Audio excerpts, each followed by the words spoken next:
talking, marching up to freedom land. I ain't gonna let nobody turn me around, turn me around, turn me around. I ain't gonna let nobody turn me around. Gonna keep on walking, keep on talking, marching up to freedom land. Ain't gonna let nobody turn me around, turn me around, turn me around. Ain't gonna let nobody turn me around. Keep on walking, keep on talking, marching up to freedom land.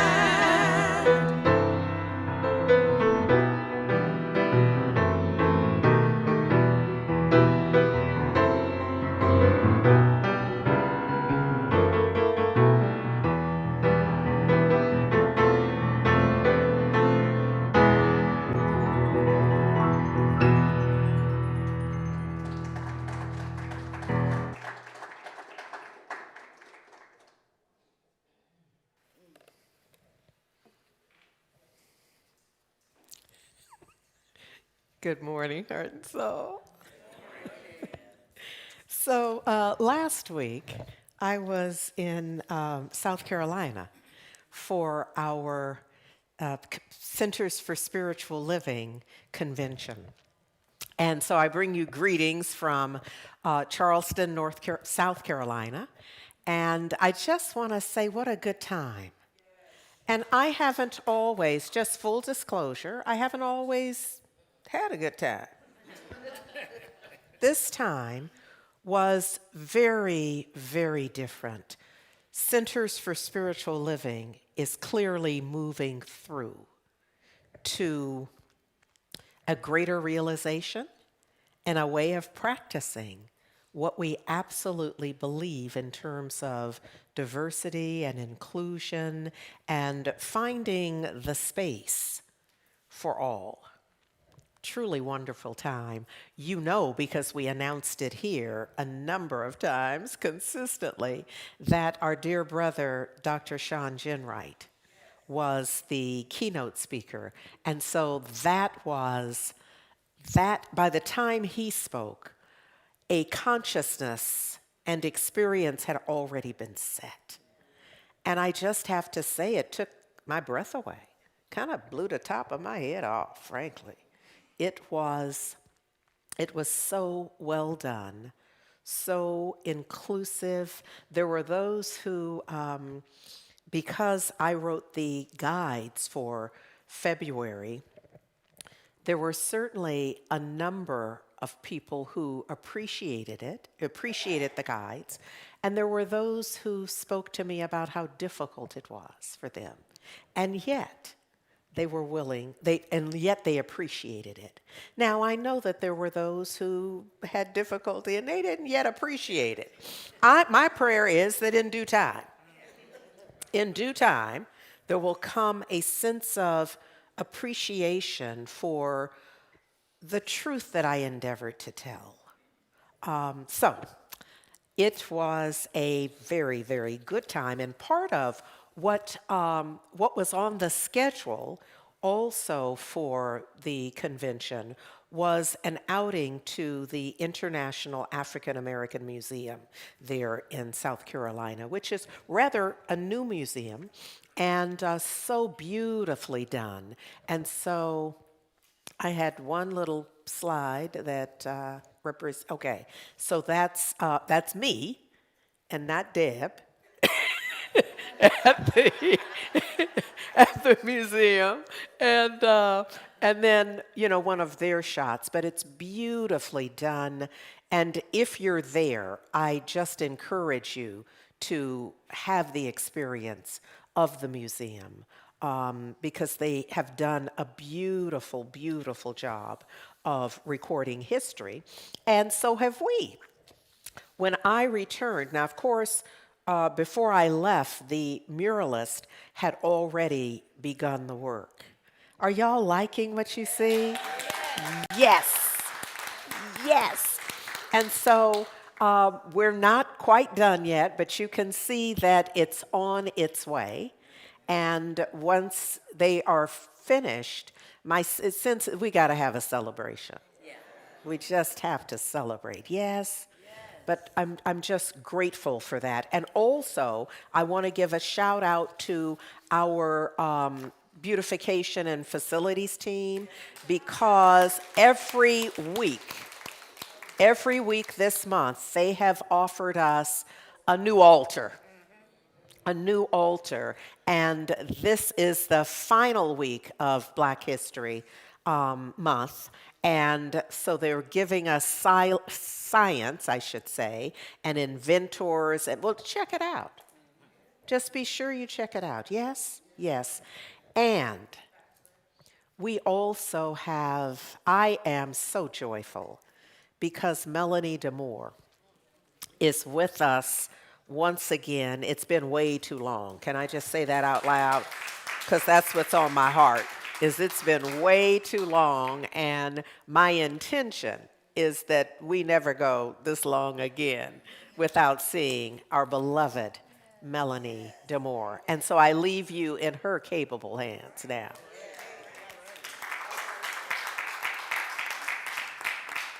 Hey, fam. Always good to be in the presence of Heart and Soul. And so, back in the day, I wrote this song for Heart and Soul, and I will expect loud singing and harmony.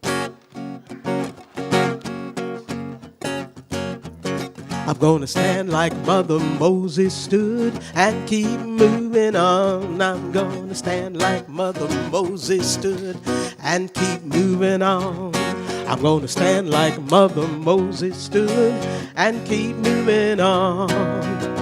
Stand like Mother Moses stood. Keep moving on and keep moving on. Keep moving on. Keep moving on. Keep moving on. Keep moving on. Keep moving on. Keep moving on. Stand like Mother Moses stood. I'm gonna lead like Mother Moses led and keep leading on. I'm gonna lead like Mother Moses led and keep leading on. I'm gonna lead like Mother Moses led and keep moving on. Lead like Mother Moses led. Here we go. Keep leading on. Keep leading on. Keep leading on. Keep leading on. Keep leading on. Keep leading on. Lead like Mother Moses led. I'm gonna sing like Mother Moses sang. Keep singing on. I'm gonna sing like Mother Moses sang and keep singing on. I'm gonna lead like Mother Moses sang and keep singing on. Sing like Mother Moses sang and keep singing on. Keep singing on. Keep singing on. Keep singing on. Keep singing on. Keep singing on. Sing like Mother Moses sang. Last one. I'm gonna walk like Mother Moses walked and keep walking on. I'm gonna walk like Mother Moses walked and keep walking on. I'm gonna walk like Mother Moses walked and keep walking on. Walk like Mother Moses walked. Keep walking on. Keep walking on. Keep walking on. Keep walking on. Keep walking on. Keep walking on. Walk like Mother Moses walked. Move like Mother Moses moved. Pray like Mother Moses prayed.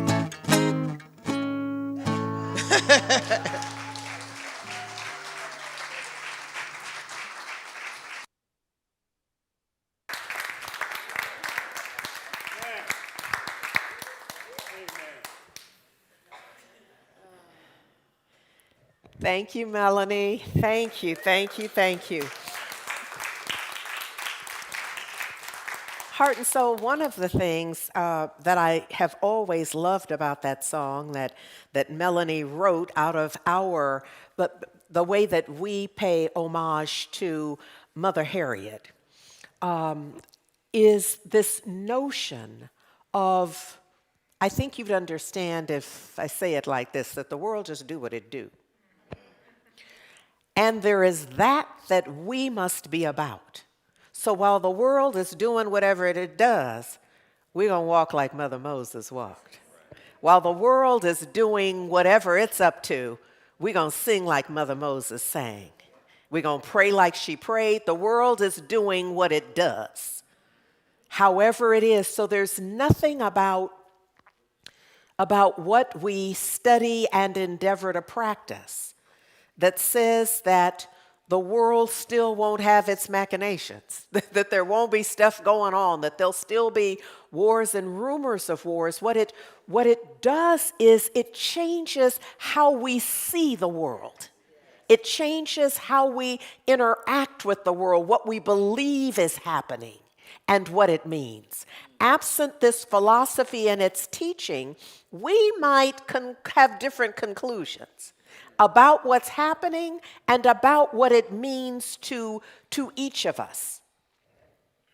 And what it means for us in the moment and what it means for us in the future.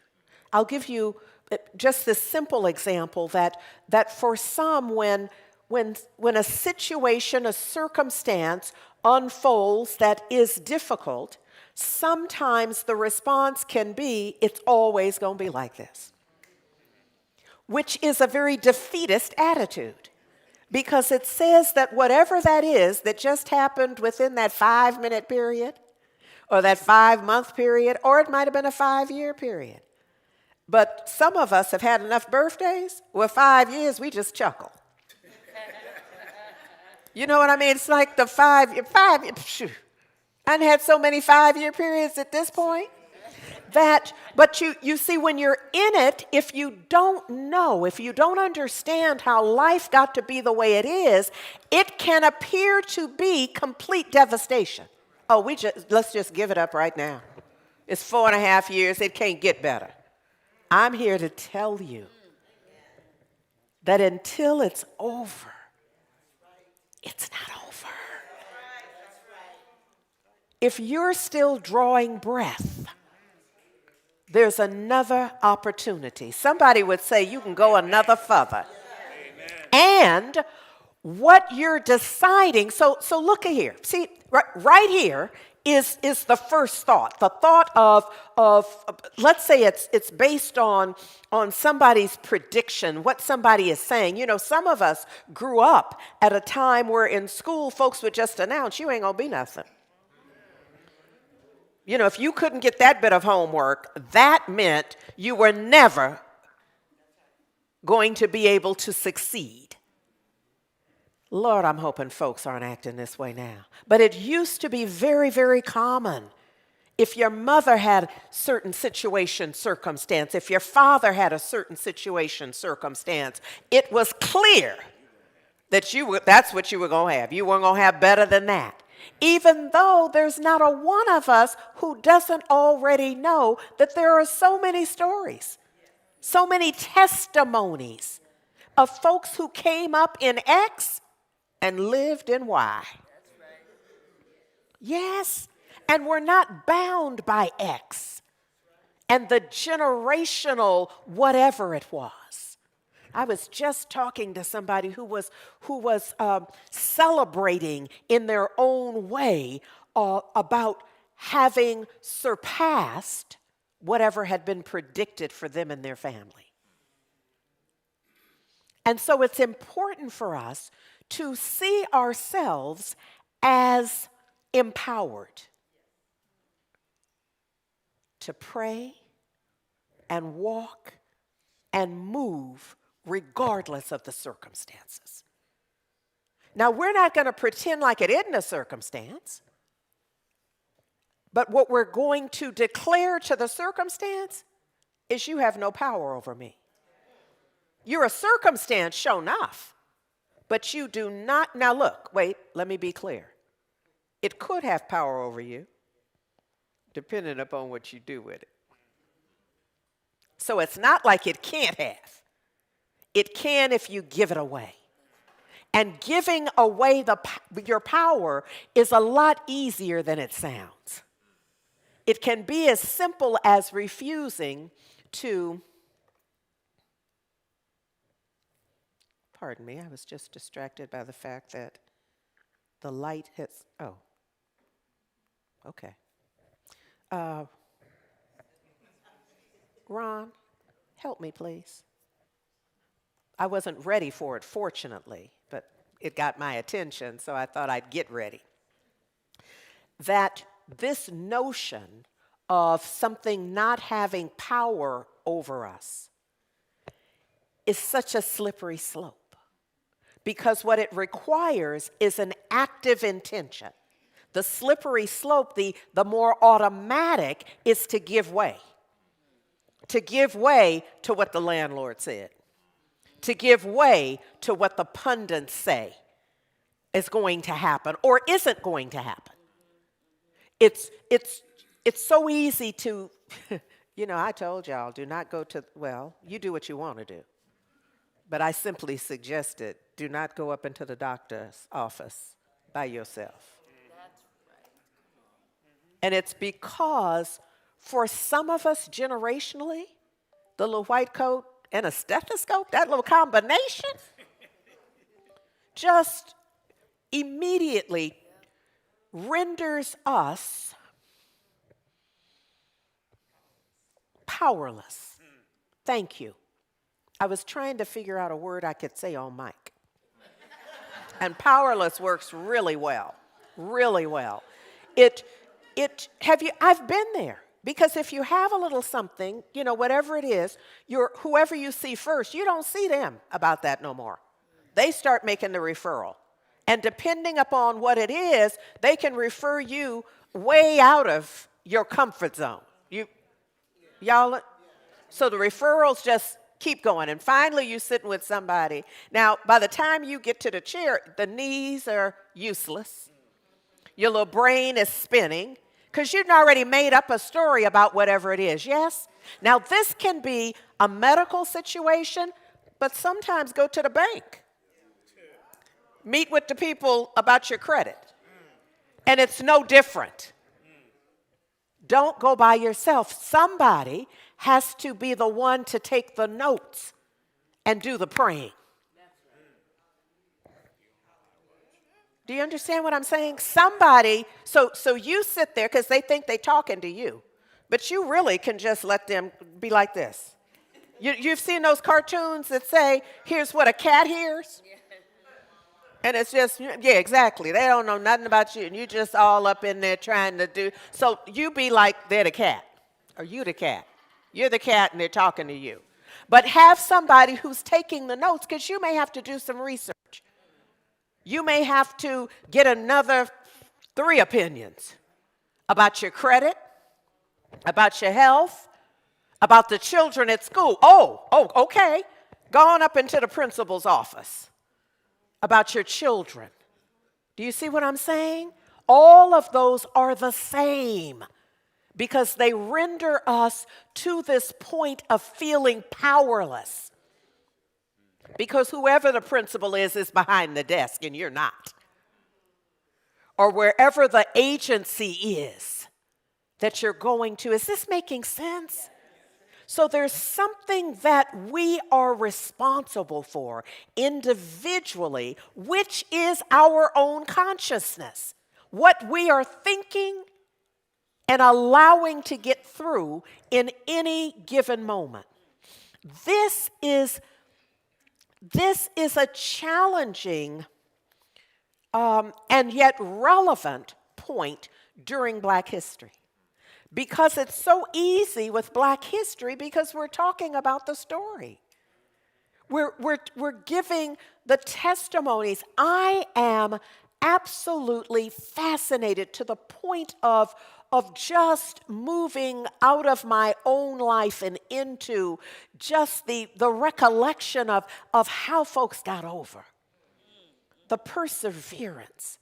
How'd they do that? How did they stand in and keep moving on? How'd they do that?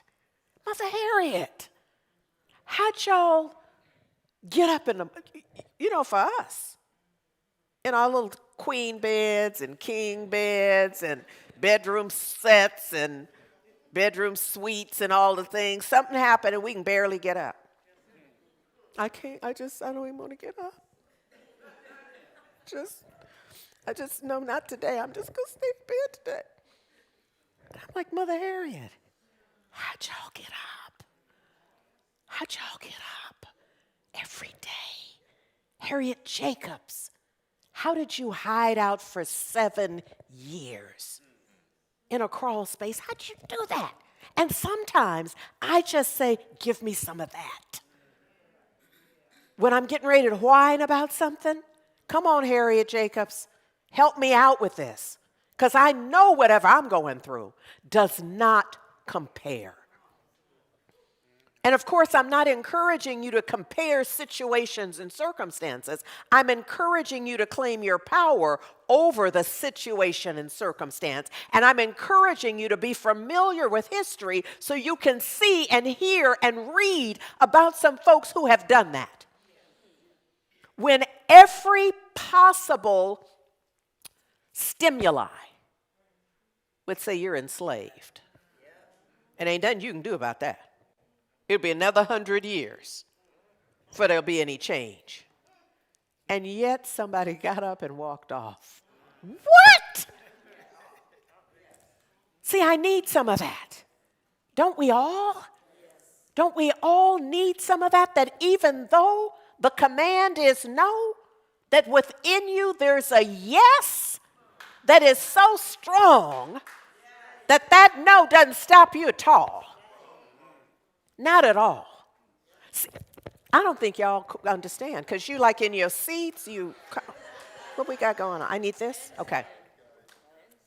Thank you. Thank you.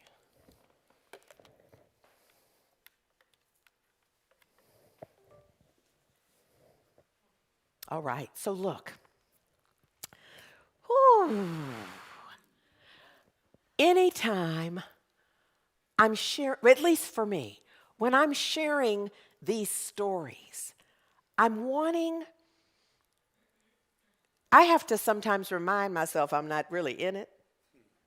Like it's not literally my story, that I wasn't there. Because sometimes, and I have that kind of imagination, well, I'll just be in it. And I'll have more detail than maybe actually exist about the thing.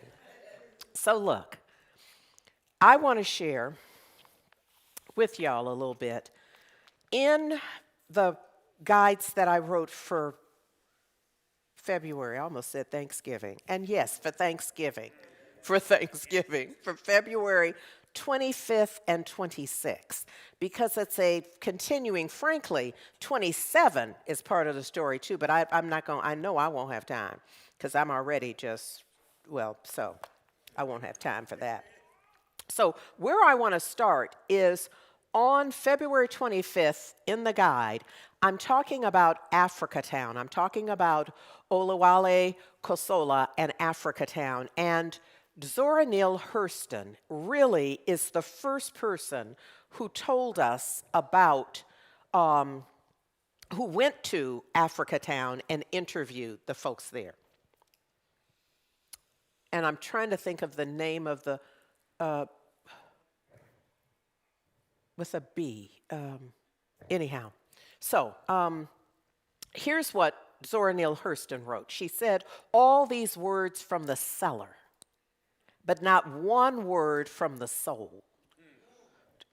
Do y'all understand what she's talking about? So all of these words, we got all the stories from the enslavers, but not much at all from the enslaved.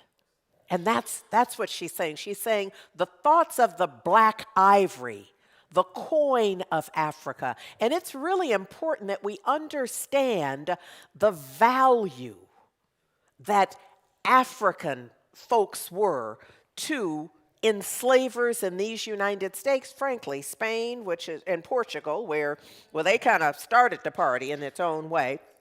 And then certainly in England, what we call Great Britain and United Kingdom, etc., because whole economies were built on the back of enslaved Africans. All right? So this idea of the black ivory, knowing that ivory has always been held as valuable. So this is black ivory, and it's the coin of Africa. And the pretense is that it had no market value. I call it just the myth. The myth that's been perpetrated. You know, the myth that black folks are shiftless and lazy? So, right, you build a boat, launch it, cross the ocean, taking months at a time, to go buy, purchase, pay for shiftless, lazy people. That happens all the time, don't it?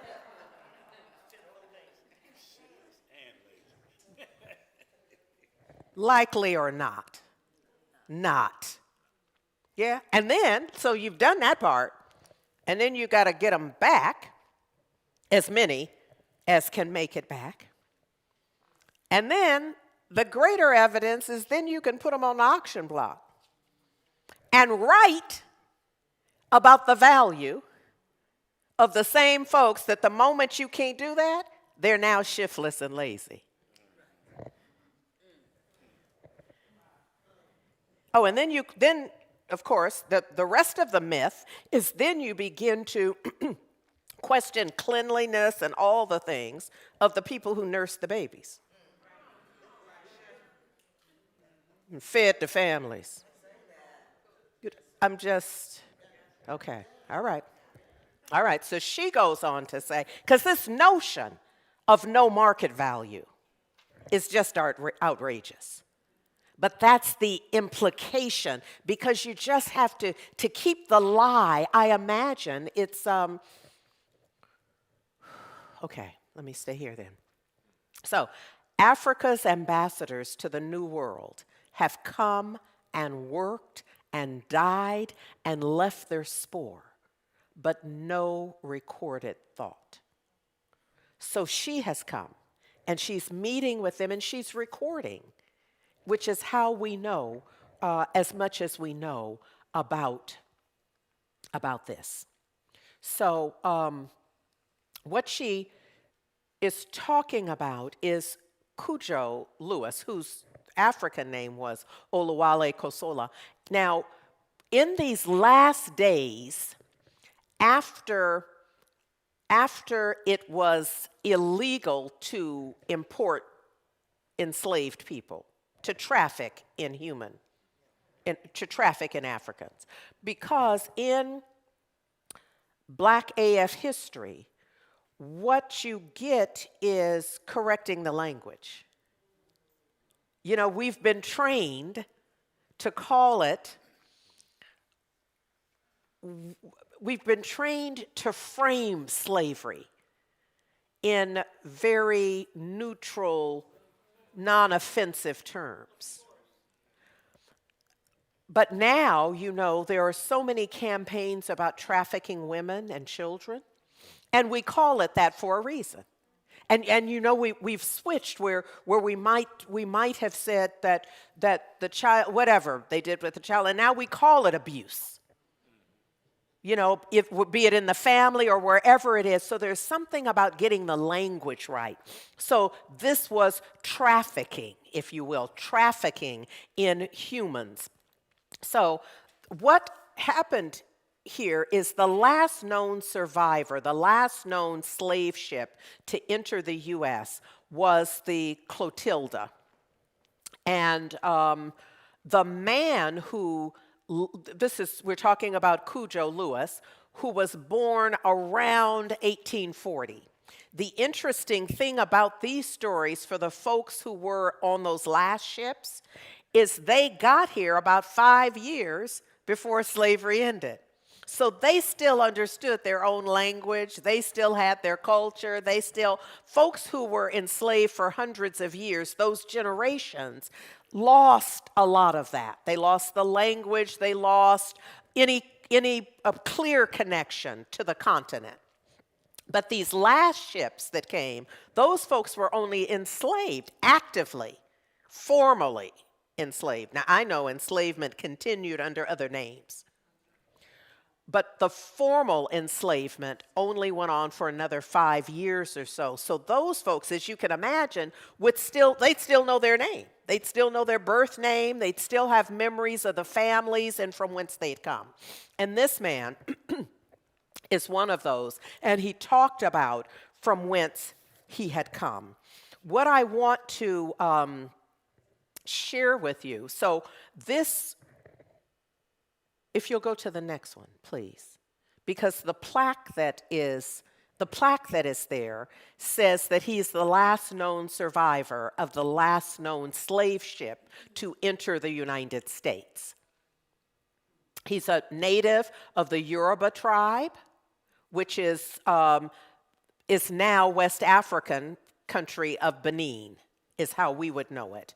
And so he understood that, he knew that, and he wanted to go back and tried to make some arrangements that he could pay, but it never worked. And we're not aware of anyone who was able to work that out and get back, because typically there were just no resources afforded. Even though folks were freed, that's all it was.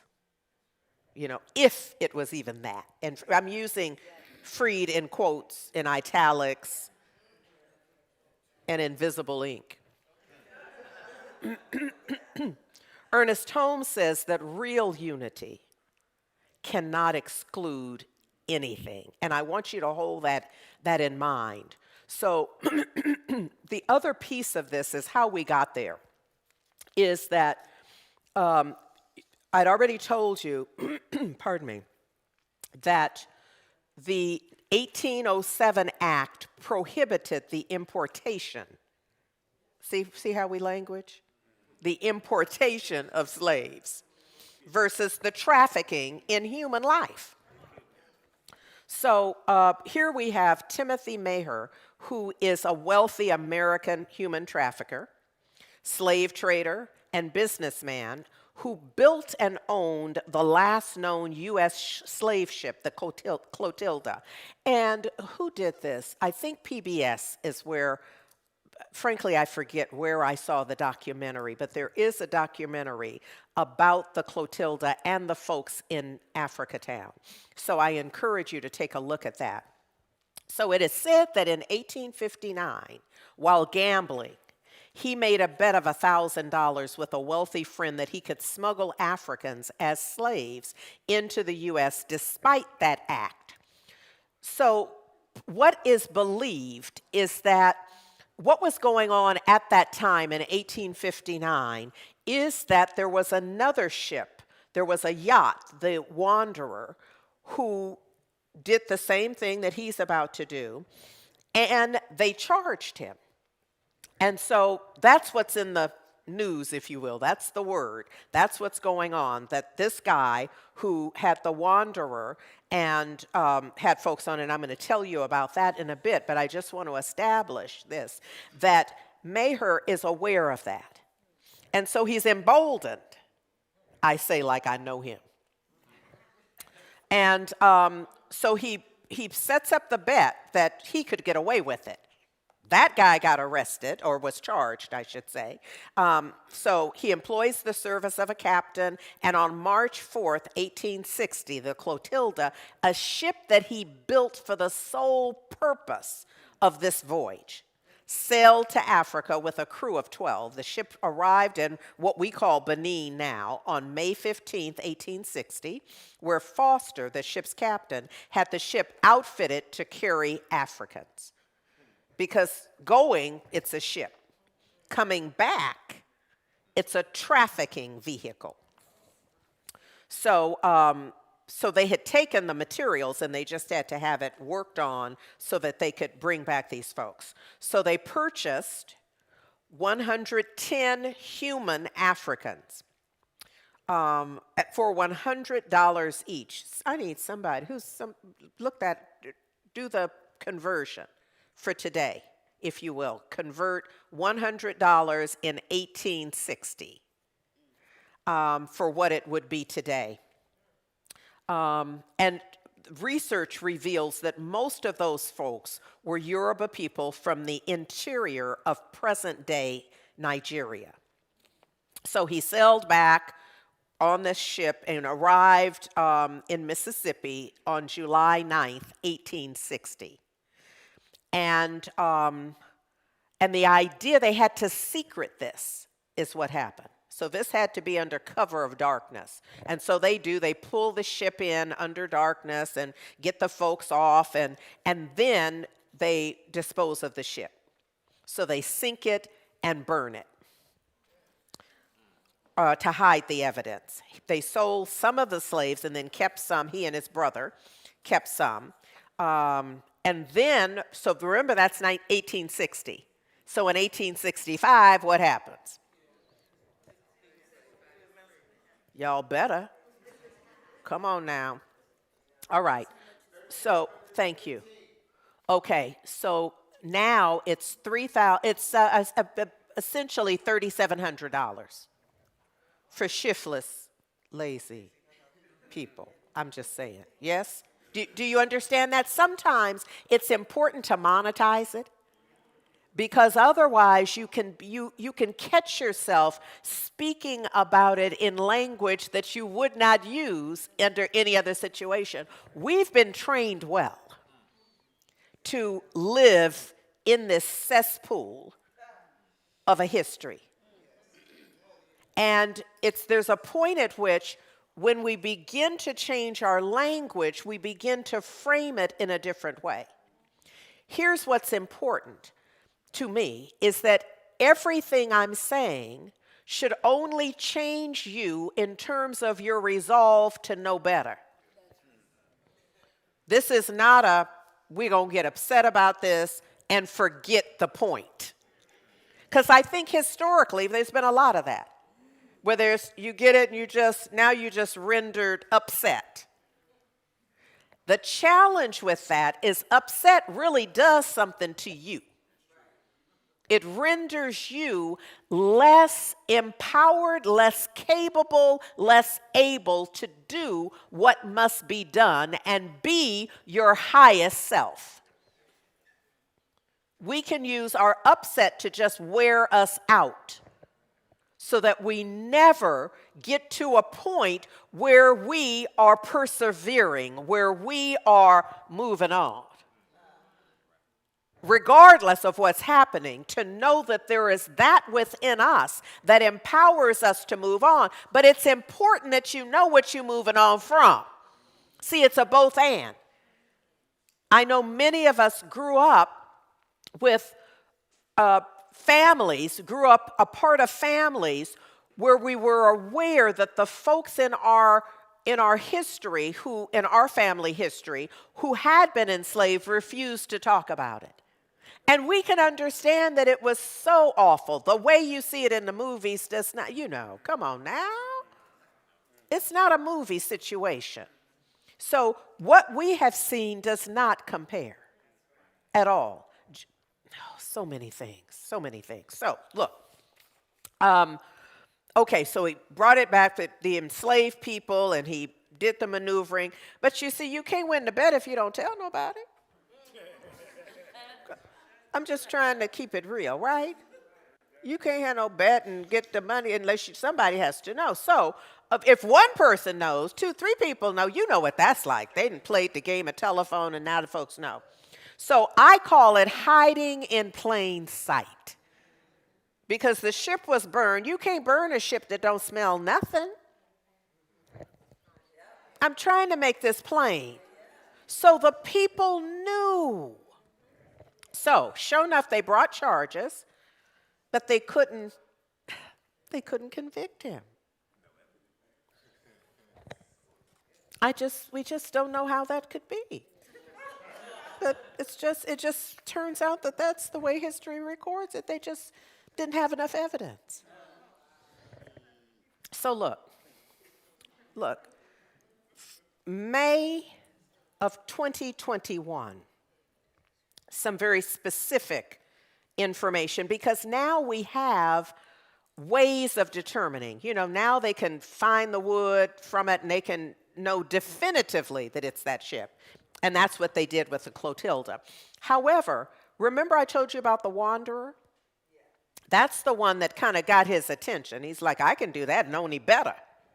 So look, I want to tell you about the Wanderer, because the Wanderer was a yacht that trafficked enslaved Africans, again during that same period. So the Wanderer was an opulent pleasure yacht with a sinister underside, a hidden deck where hundreds of enslaved Africans were held captive and illegally trafficked into the United States. So now we're at this point, we're 165 years after the final voyage.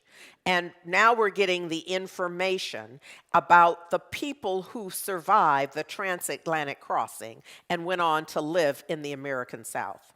So what we find is, I got my little notes here. Okay, so although it was prohibited, okay, here we go. So William Corey and Charles Lamar are two prominent advocates for the reopening of international slave trade. So although in 1808 it's illegal and it's supposed to stop, there are folks who are doing it. These are just two cases that we know of very specifically.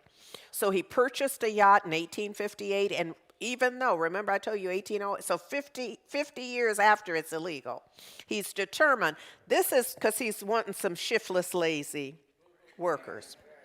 I just want to make sure we're clear what's happening here.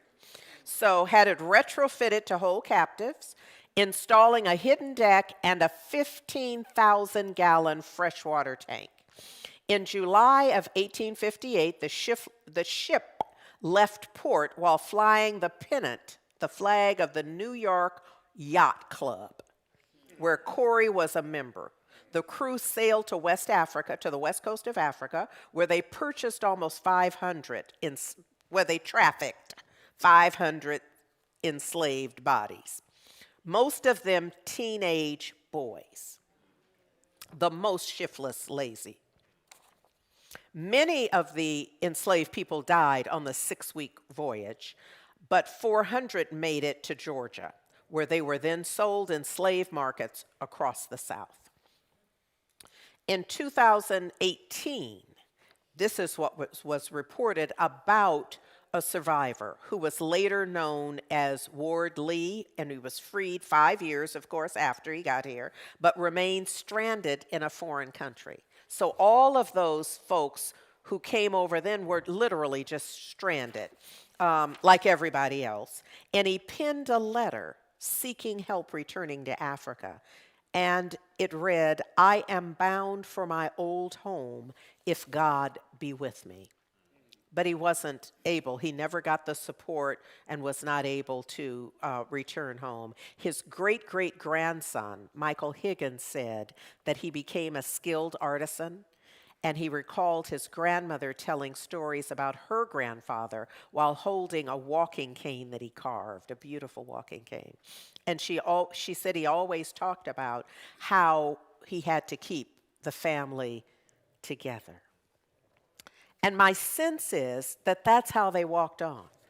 They did their best to try to stay together. They created, like Africa Town, they created these enclaves where they could still be in touch as much as they could with their culture and still have some remembrance and some of the rituals and the cultural patterns that were set. So in this,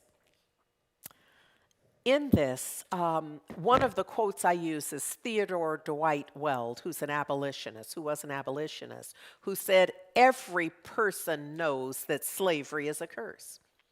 Whoever denies this, that one's lips libel their heart. Because there's no way that any of us could possibly believe otherwise. So there is a slide with the guy holding the wood. That is, he was one of the divers that was looking for the Clotilda. And what's interesting is that the people in the town knew, because it was right off from the man's land. And you could understand why that would be, because he could control who could get in and out. But now we're in the 21st century, and he's not there, and all the things. So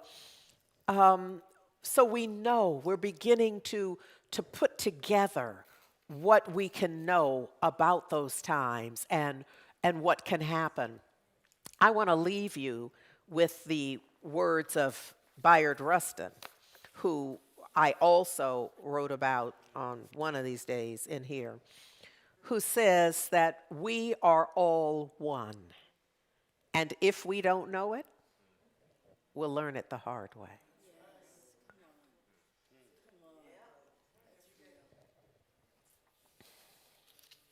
This notion, this requirement for us to lead with love, that life is lifing. Life is doing what it do. And how we see it is based on what we believe, how we interact with life, what we think is happening, has everything to do with how we are in terms of our inner self. What are we believing is happening here? I caution you to not stay in upset. One, it's costly health-wise, and it renders you ineffective in whatever the next step is. And what we know for sure must be done is that whatever is happening, we have still got to put one foot in front of the other, not give up hope, know that none of us is alone. There's that we have to know. It's what Bayard said. We have to understand and trust oneness no matter what. We got work to do. You got to figure it out and put one foot in front of the other and lead in love. I give you Melanie DeMore. You gotta put one foot in front of the other and lead with love. Sing. One foot in front of the other and lead with love. You gotta put one foot in front of the other and lead with love. Put in front of the other and lead with love. Don't give up hope. You're not alone. Don't you give up. Keep moving on. So we gotta put one foot in front of the other and lead with love. Put one foot in front of the other and lead with love. You gotta put one foot in front of the other and lead with love. Put one foot in front of the other and lead with love. Lift up your eyes. Don't you despair. Look up ahead. The path is there. So you gotta put one foot in front of the other and lead with love. Put one foot in front of the other and lead with love. You gotta put one foot in front of the other and lead with love. Put one foot in front of the other and lead with love. I know you're scared.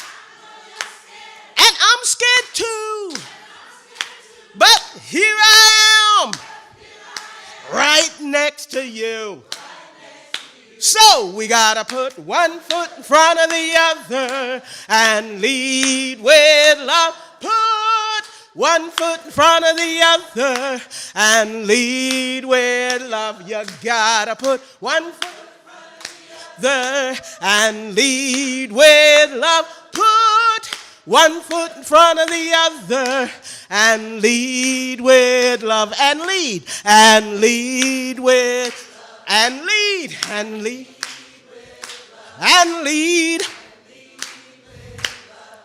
and lead. Come on, family. With